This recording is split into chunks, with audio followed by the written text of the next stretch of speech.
That was my Hello, route to good morning. Yeah, because I would come down Grand and then go through and then hit Perry, you know. Okay. What's up, y'all? Matt, could you sit down and try to do Oh, we gotta something sit. here? Just so I can have nice things. There are tuna fish sandwiches over there.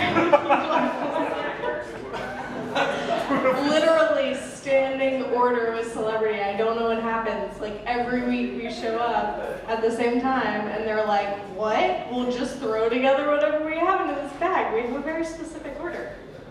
And somehow we ended up with tuna fish sandwiches. Like, how does that even make logical sense? No, I am angry about the tuna fish anyways. There's also kolaches. So, whatever you're feeling. We are excited you're here. Raise your hand if this is your, okay. I feel like I'm talking to my class right now. You know, stop talking. I give them a look and then they don't listen to me.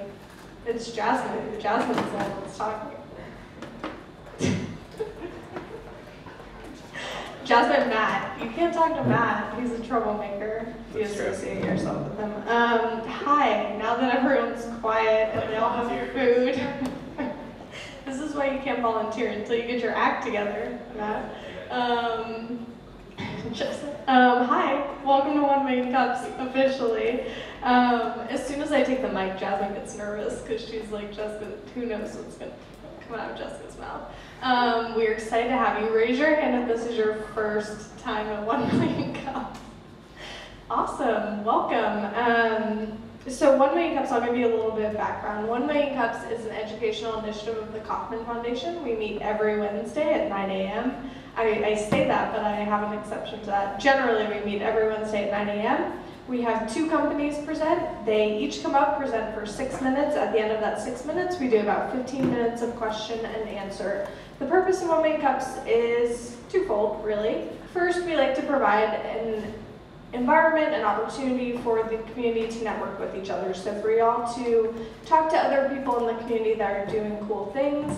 Second is an educational component. You can't be involved and be active in the community unless you know what's going on, and this is our way of helping you to learn what's going on. Dallas has a really thriving entrepreneurial community, and we are excited and honored to be able to highlight 2 of the awesome people doing cool things in Dallas every week.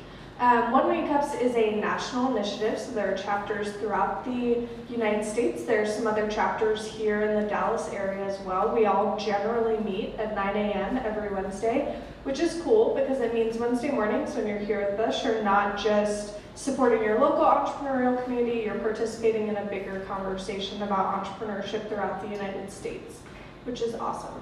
If you have not been here before or you have been here and haven't downloaded the app, we do have an app. That allows you to keep up with the chapter, check in, give feedback to us as an organizing team and the presenters. So be sure to download the app. If you take pictures, if you're going to be engaging on social media while you're here, you can tag us on Instagram, Facebook. I don't know if we have a LinkedIn, but 1 Million Cups has a LinkedIn, and I'm sure they would like it if you tag them. We have 2 presenters today. And before I bring them up, I want to thank some people. As I'm sure you can imagine, this doesn't magically happen every Wednesday morning. Sometimes it barely happens every Wednesday morning, but we're here generally. And that's because of the hard work and sponsorship of a lot of people. So we have an organizing team that helps put this together every week. Those individuals are volunteers. They're not paid. People ask me all the time. They think I work for 1 Million Cups. I don't. If you can convince them to pay me, that would be cool. I wouldn't turn it down, but I have a job outside of this. So we're all volunteers, and then we have sponsors that help us to pull this off and pull off all of what happens every Wednesday morning, for better or worse. Just kidding. Craig's not here, so it's fine. Okay. So we want to thank our sponsors, our venue and coffee sponsor, Capital Factory. They are a great benefit to us. They give us a place to meet every week, Capital Factory and the Dallas Entrepreneurship Center. Our video and photography sponsor, if you happen to miss a week, if you want to recap a presentation you've already seen, All of those can be found on YouTube and on our social media channels. So we thank the studio for that, STEW. You'll see their logos later. And then we have our first annual sponsor who is responsible for coffee, giving us giveaways when we do them, and then also food. So we appreciate them. That is Gig Wage. Generally, Craig Lewis is here somewhere. Is there anyone from Gig Wage here that wants to come up and say anything? No? Okay, cool. I never know. Sometimes they send people and then I feel bad if I don't give them a chance to come up. So we are very appreciative to Gig Wage. That being said, I am going to get off the stage and invite our first presenter. So if you will help me by standing and giving a round of applause to Noble Tonsors. Thank you. Good morning, everybody. How you guys doing? My name is Marquise Chapman. I am from Dallas, Texas. Born in Muskogee, Oklahoma, but raised in Dallas, Texas. I'm a barber. I've been cutting hair since I was 10 years old. Started in the 5th grade with a pair of wall clippers and just went at it. My mother used to cut my hair and she used to make me bleed on my edge-up line, and I just wanted to start doing it myself. The reason I started Noble Tonsors, I want to explain the name. Noble, because my name is Marquise. Marquise is a noble ranking over in Europe, and tonsor is the original Latin word for barber. You guys didn't know that, did you? Do I just click this? Next slide. I'll show you guys that. So Noble Tonsors isn't actually a company just yet. It is my vision. It is an end goal for me. I am a one-man show right now. I do perform barbering services among gentlemen throughout my community. If you guys are interested, at the end of this presentation, I will give a couple cards out.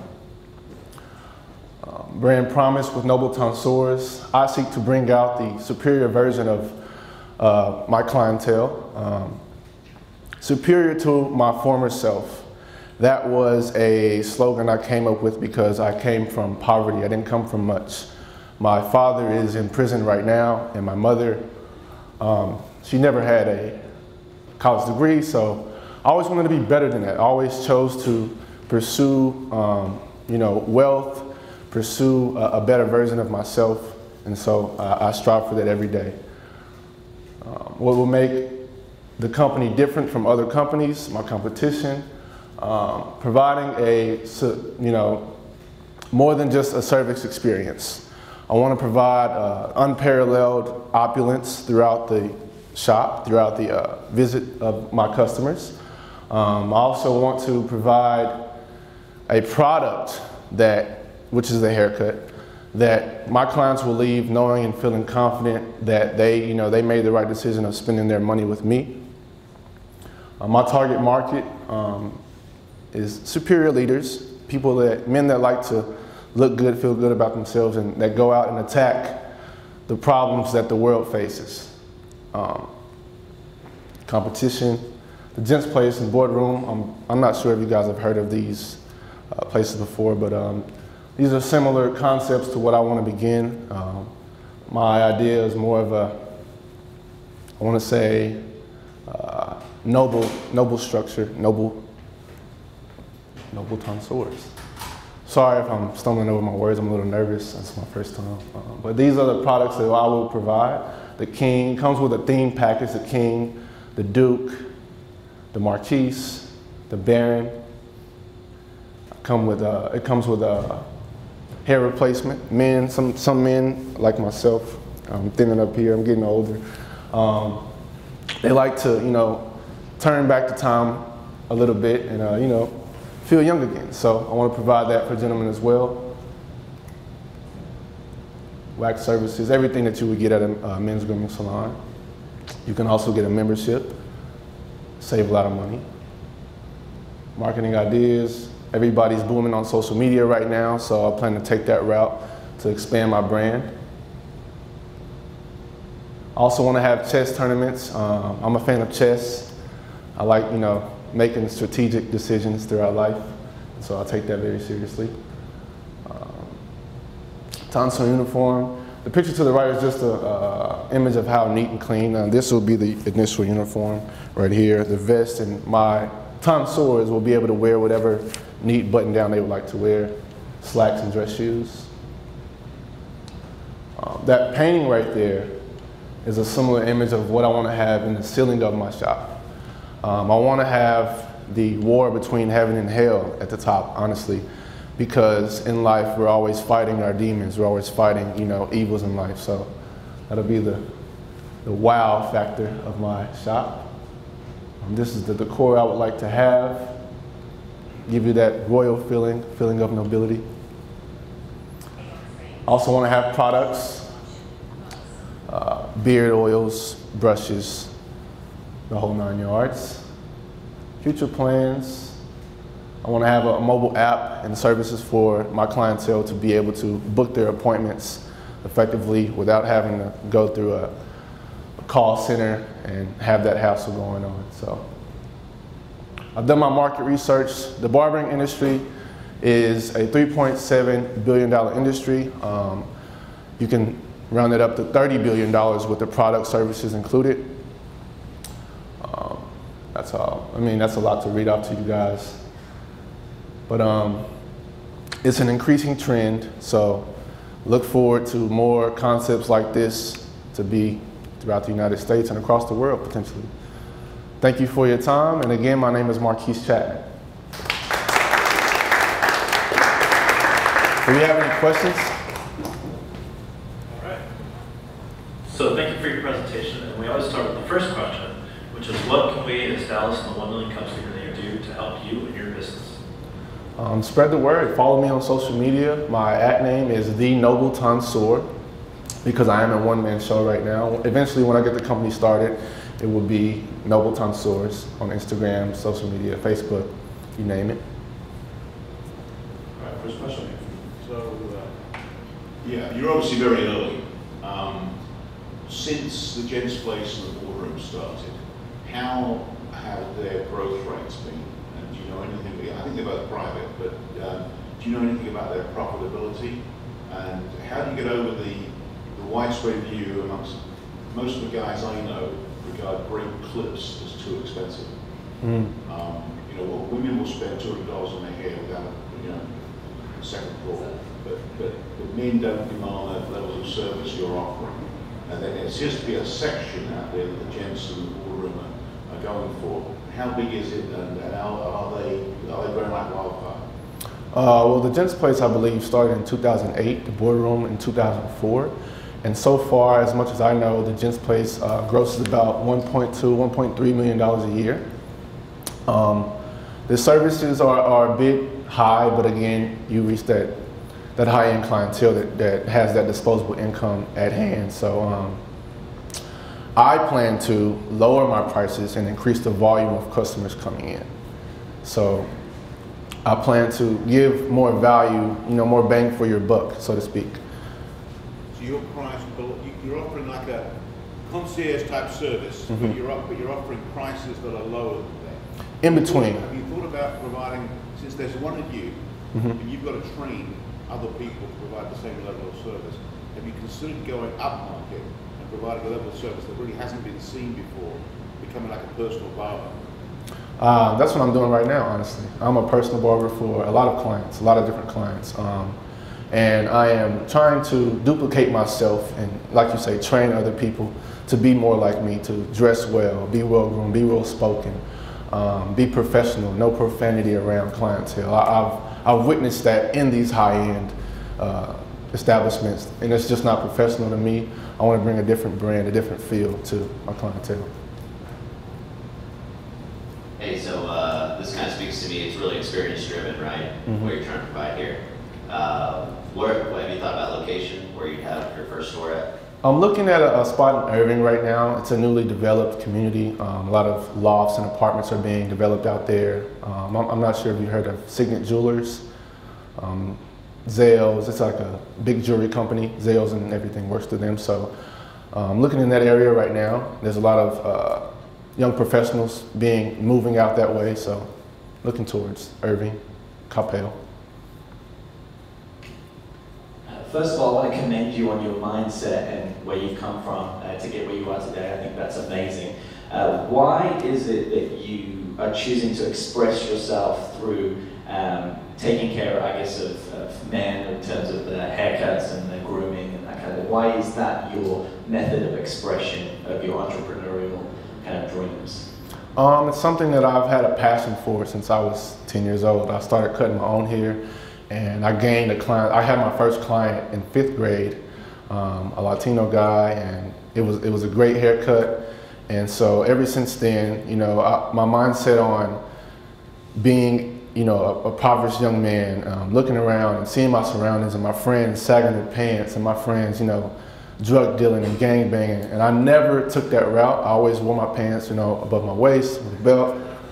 I just like, you know, wealthy-minded people, and in order to be that way, you have to, you know, leave the past where it is and just, you know, proceed forward and just look for the knowledge, seek the people that you want to become like. I watch a lot of videos on YouTube about, you know, Bill Gates and Warren Buffett and the decisions that they make and how they became who they were and how they think, their mindset, their thought process. And so I aspire to be like that. And so if I'm driving myself along this path, I can inspire other men to be that way, to attack their daily demons in life, or whatever you're going through. You can be superior to that. You don't have to, you know, let temporary defeat, you know, harm your goals, harm your dreams. So, yeah. Any more questions? Hi. Hey. Hey. Can you tell us how you got to the 250? I feel like that feels low to me for the initial. Initial investment? Yeah, and then also, have you thought about pop-up as opposed to getting into some sort of a long-term lease until you have a proven model? Because those long-term leases are tough. Yeah, I have thought about pop-ups, but since it is a startup, I haven't. Meaning like you still have it, you're not tied to any kind of lease.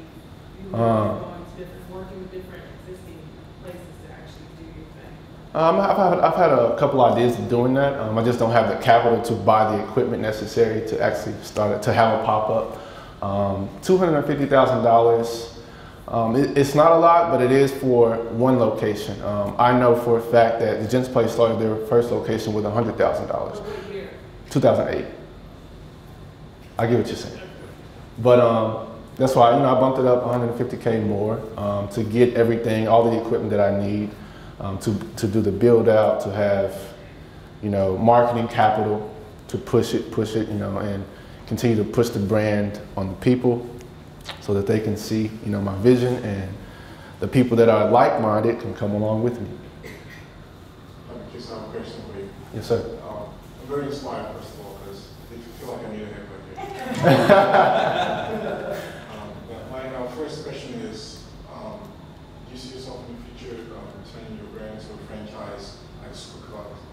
And also, as a leader, what strategies do you have in place to build an audience to be like you, and to have the same mindset to go in and accomplish the vision that you have for the organization that you build? Yes, I do plan on franchising this company. My end goal is to have the most successful high-end men's grooming salon in the world. That is a big goal, but I plan to do it. You know, I have the will, I have the willpower to do that. As far as, you know, gaining other men that think and act like myself, that's kind of hard because you can't force people to want to be better. You know, you can't force somebody to go open up a book. You can't force somebody to get up at 5 o'clock in the morning. And they have to want to do that for themselves. So I present myself the way I do in hopes of attracting like-minded people. And if those like-minded people have the same goals and ambitions, we can work together.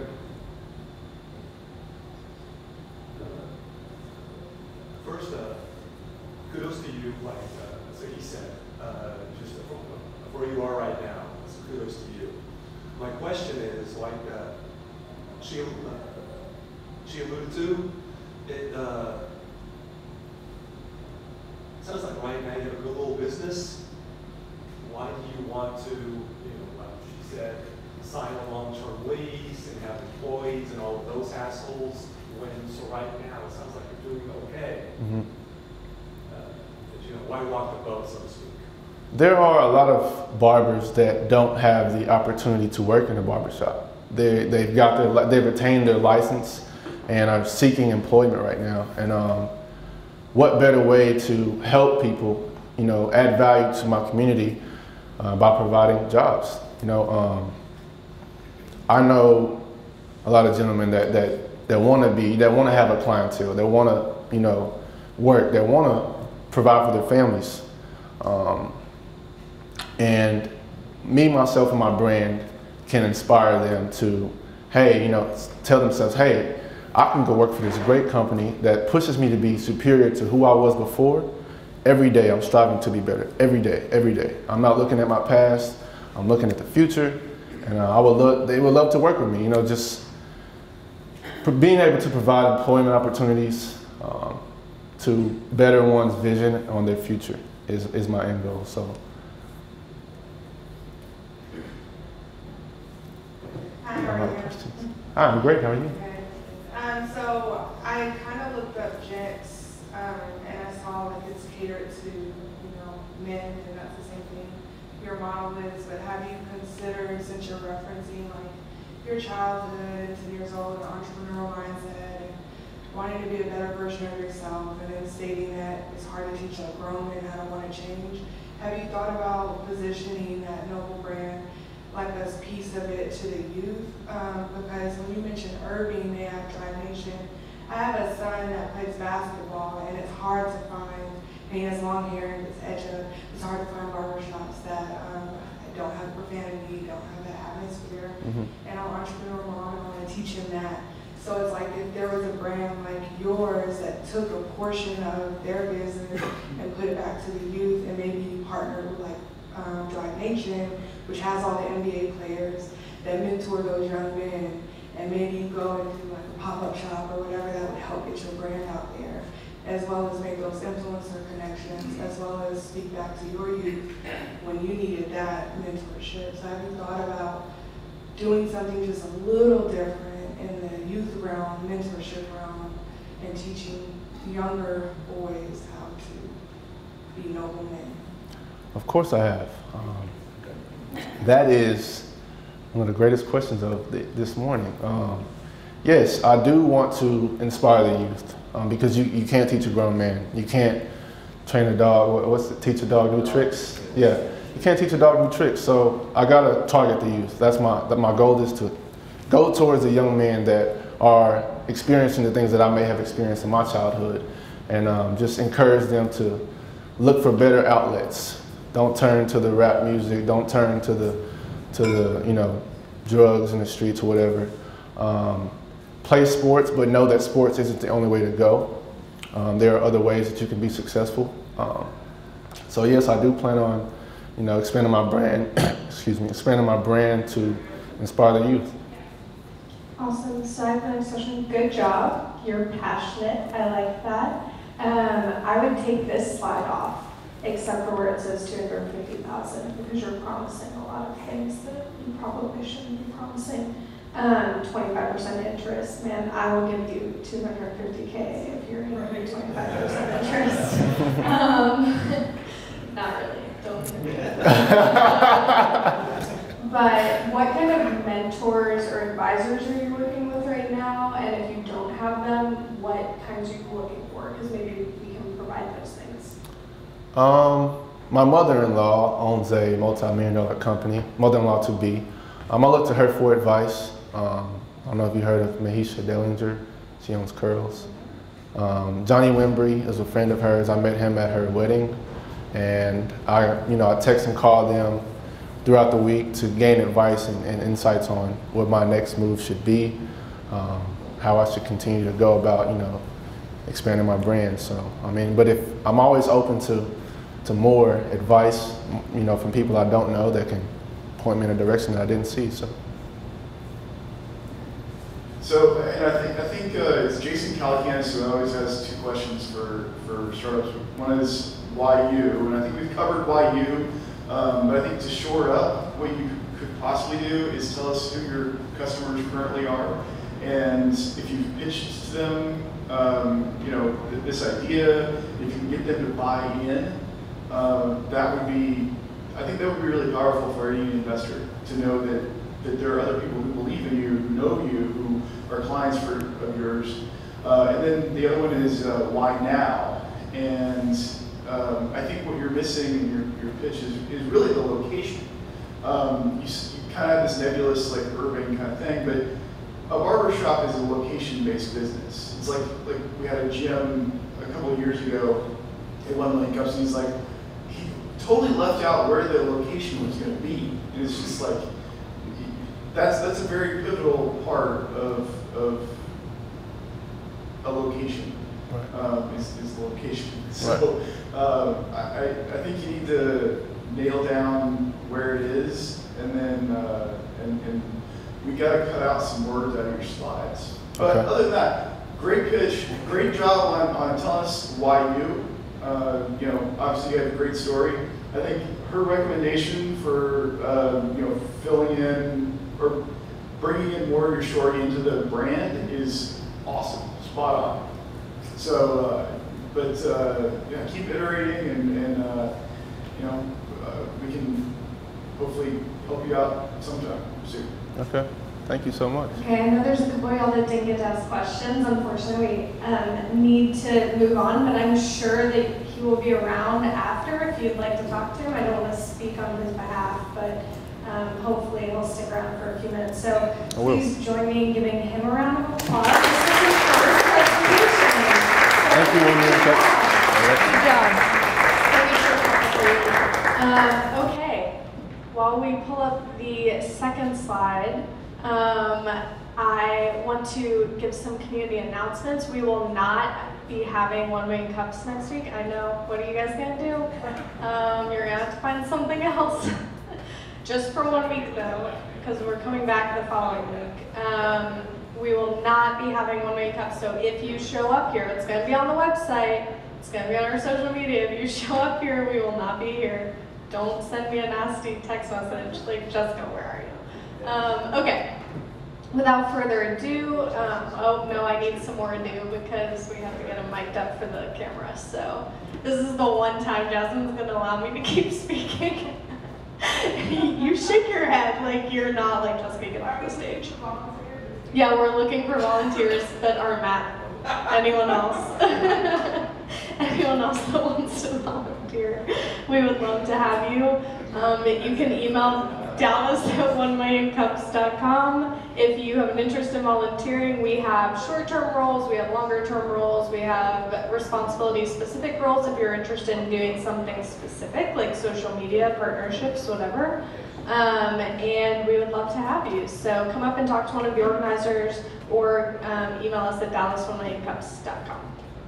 Okay, we are officially ready. Please stand and help me give a round of applause to our next presenter, Sahai.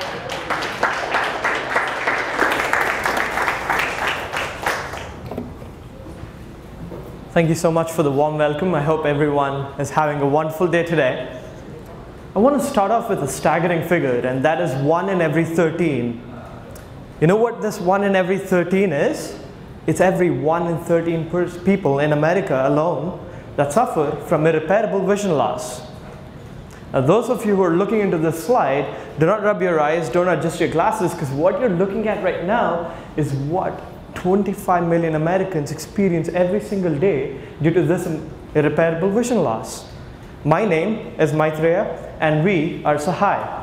For some of you in the crowd, you probably already recognize I've been here in January, so let's just call this a revisit to show you how far we've come along, what we've been doing. And for those of you who haven't been here or know what Sahai does, a real quick brief as to what we do. Modern applications are not designed with disability in mind. If you've looked at Google Maps, Uber, or Lyft, or any of the other modern smartphones, have you ever realized or tried to use them with your eyes closed or with accessibility features such as voiceover or talkback? Well, none of us do, because fortunately, we do not have any vision impairment. But we all know somebody, friends, family, or relatives that are. And so, a real quick brief as to what the problem is. For a lot of blind or visually impaired people, it takes more than 4 weeks to get used to how to train and use their smartphones using accessibility features that are available. There's a steep learning curve associated with it, and more importantly, the dependence, having to depend on somebody else to get to one place to another. The most recent, the modern solution is actually to give a call to services like MyRide Dallas or to one of your friends or family members and tell them, hey, I'm here at point A, could you book a ride or tell me how I can get to point B? And so having to depend in spite of being in the 21st century, where there's technology that solves most of the issues. What if there was a product that can summon, or an application that could summon a ride share with just a click of a button? Or even get you a live public transit update and give you turn-by-turn navigation depending on where you're at. There actually is. And this is our application. As you could see, one of the things that we've done, and on purpose, is the fact that we've laid out the UI very simple and straight. It has a button-based interface, and you could get to your favorite locations with just 2 taps. I'm a huge believer in not having your phone on your hand at all times just to get to another place. And as you can see, all you have to do is set up your favorite places. That's going to be a one-time thing. And then you select the transit option that you want to pick. That could be walking, bus, Uber, and more transit services would be provided as we move further. And the moment you do that, you get the details. That could be the live public transit information, or check the Uber status. Now, why is this important? This is a key feature in ours because this is actually designed with VoiceOver in mind. And for those of you, anybody who's heard of VoiceOver or tried it on their phones before? Yeah, a couple of you. But those of you who've actually tried it out know how difficult it is with different layouts. But this one, with a couple of swipes, you could get to your places and the phone just peeks out to you. Now, this is not too novel or interesting for a tech geek like me or my team. And so what we tried to do is, how is there a way to actually avoid using the smartphone in most conditions? Is there a way to go completely wireless and handless to the point where you just keep your phone in your backpack or your pocket and do all this you want, even listen to music or stream radio or podcasts? There is, and that is Sahai Glasses. This is what we envision, is the fact that you can completely use your smartphone and navigate with your smartphone without having to use that. And these are smart glasses. As you could see, they're embedded with a few sensors. First and foremost are the bone conduction technology, which allows audio to be discreetly fed to the person that's listening to them. It's also embedded with haptic sensors to give you a vibration or a tactile feedback, and that could be used for things like, well, make a right or make a left. And so when it's make a right, your right side of the handle vibrates, and when it's make a left, your left side of the handle vibrates. And as you can see, there's an embedded camera and a LiDAR sensor, which is a range detection service that provides and gives us an opportunity to detect obstacles and recognize them and alert it back to the user. And so these are smart glasses. Well, we've heard a lot about them. This is the first time we're actually demonstrating this in public. This is a first working prototype that we've designed ourselves. And what's really interesting about this is the fact that navigating your smartphone is as easy as your touch controls. As you could see, this side of the handle acts as your gesture surface, and then you could swipe to your right, swipe to your left, tap on it for play and pause, rewind and playback, and also press and hold to summon Siri or Google or Cortana if you are actually using Microsoft. Who does that? Now, anyway, one of the other things that we wanted to do was accessibility. We wanted to get this to people, as many people as possible. And so what we've also done with our application, which is our ride-sharing application and the public transit app that you've seen, was the fact that we wanted to open it up to different platforms, and we've also made it compatible with the Bose AR frames. And for those of you who don't know what Bose AR frames are, these are the new augmented reality audio headset frames that actually use the position of your head. And so what we do is we track your head, and depending on where you're looking at, the audio actually provides you an auditory menu which you can double tap or head nod or shake your head to select, confirm, or reject. Thank you so much. If you have any questions, I'd be more than happy to answer.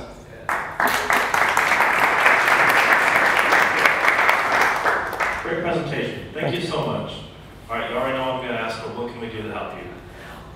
Thank you so much for the question. As you all saw, the progress that we've made so far has all been in 4 months. The thing that we're looking to do is to get to market as soon as possible. And in order to do that, we require capital. And the first thing that we'd like to do is to raise a friends and family round, as well as go on to Kickstarter or Indiegogo, one of them, and hopefully we get your support. If you do know any angels or willing testers, or if you yourself want to test this out, feel free to meet me after the presentation and we'll talk. Thank you for the presentation, and I like your idea, it is amazing. So my question is about your current competition, and do you have any patents on your product? Yes, there are a few competitors, and let me just go on to that slide real quickly. And so there are a few competitors, and it could be indirect competition such as canes or guide dogs, the traditional ones. There are obviously smart glasses in the market. That Pivot Head is one of them. There are related services that are trying to do the same thing, such as Aira, or there's Orcam. But to be honest, we're in a space where price is a huge differentiating factor, and we've realized we have the capacity to actually keep it to as low as $200 to $250, which makes it more than accessible to a lot of people. And we believe that that will help us gain market share. So at that price point, what are your profit margins like? How many do you have to sell to even break even or be profitable? And then is there a subscription for the app and ongoing services? Great question. So here's the business model. Our current costs are $50K. That's the basic infrastructure cost, and that is to develop the backend software and the required application. Most of it is done in-house, which is what helps us keep our costs low. As far as hardware itself is concerned, currently we are about $42 to $43 a unit. That goes down as we manufacture more and there's more demand due to economies of scale. And there's also a subscription fee for the application, which is actually being tested out by the users, and based on the market research and surveys that we've done, we've realized $14.99, $15 is a sweet spot per month. Hey man, I love the glasses. I want to get a pair myself right now. Thank you. Yeah, I'm blown away by this. This is awesome. Is your technology unique, and do you have a patent on it? We do have a provisional patent on it. Okay, so 1 in 13 is your target market in theory, right? But that looks really complicated even for me. How much time are you going to spend per person, like training them on how to use this thing, and then like my grandmother's going to get frustrated and throw them away. So what is your actual target market for right now? Because I know you have bigger plans, but for right now, what is it? So currently we're actually focusing on not the complete irreparable vision loss market, but rather blind and visually impaired, which accounts to about 8 million Americans. And to answer your question, another way we're actually trying to tackle that is, rather than the product coming from us or we selling it to our customers, we plan on going the B2B direction, which is partner with institutes such as National Federation for the Blind or the American Foundation for the Blind, which we've already done with the AFB, and sell it through the orientation mobility trainers. So most of the people that are blind or visually impaired or new to vision impairment go through orientation mobility training. And that's a 14 to 18 week process. And during that process, that's where the training happens, and we hope to make this as part of their curriculum. That way they know that one such product exists and they could buy it if they choose to. All right, can you tell us a little story about like how you got from idea to having a pair of glasses? Absolutely, yeah. So as many of you know, last time I came in here, we've talked about where we started. When we started, it was more of an idea that was inspired due to my dad. Like I said, he, from the very beginning, pushed me into social enterprises and wanted to be, an entrepreneur that serves the community. Obviously, when I was young, did not really care about it. But as I grew up, I found the value, and with the interest in technology and also being able to help people, it's a different feeling. And so we started this in March, I believe, about a year or a year and a half now. The ideation started off as a smart stick for blind and visually impaired people, and then we've evolved from one stage to another to get to the form factor of glasses due to major restrictions that we've had. And what I've done was, due to the support of UTD, University of Texas at Dallas, Blackstone Launchpad, having won the Big Idea competition and the UT Design Startup Challenge, being supported by the UTD engineers, we were able to get from ideation to prototyping, from prototyping to where we are at right now, an engineered prototype. Yeah. Hi. So my question is, you mentioned B2B already, but as a private company, do you have any APIs that can be integrated with another business or another platform if there's an interest? Let me try and see if I got the question. Did you ask me if the certain APIs exist so that outside developers could use the glasses for other industries? Yes. All right. That is the goal. That is the future vision. But for now, we do not. Good job again. Thank you. My question is, as you have right now, one prototype, like the size, like the AFB, do you have any sort of user feedback or like some beta tests, stuff like that? You get feedback from users? Sure. We've actually used our proprietary glasses that we've actually demonstrated right now. We've only tested it out with 3 users, and so far it's been kind of good. We've had issues with battery heating up, and that's common issues that you run into when you're prototyping a hardware product. But with the Bose AR frames, that's where we received a greater interest because it's a polished product, it's out in the market, it's accessible to everybody and anybody.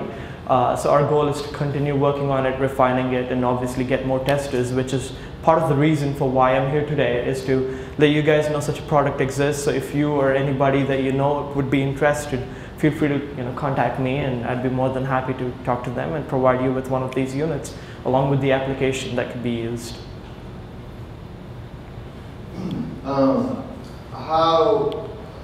How reasonable do you think charging $15 a month as a subscription actually is? And I preface it with, I'm completely ignorant to the industry, but I just don't.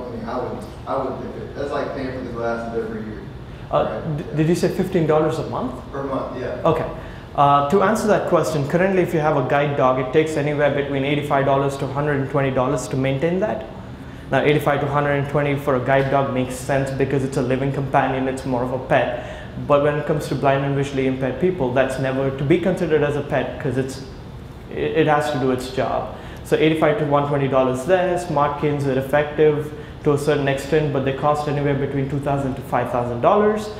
Companies like Orcam charge anywhere between $2,000 to $4,000 depending on the model that you're getting for just a camera that can read out handwriting or menu options. And so we do believe that we are very fairly priced, and more importantly, not just fairly priced, but also priced at a point where it's accessible to a lot of these people. And hopefully we get coverage from insurance companies or such agencies. All right, we have time for 1 or 2 more questions.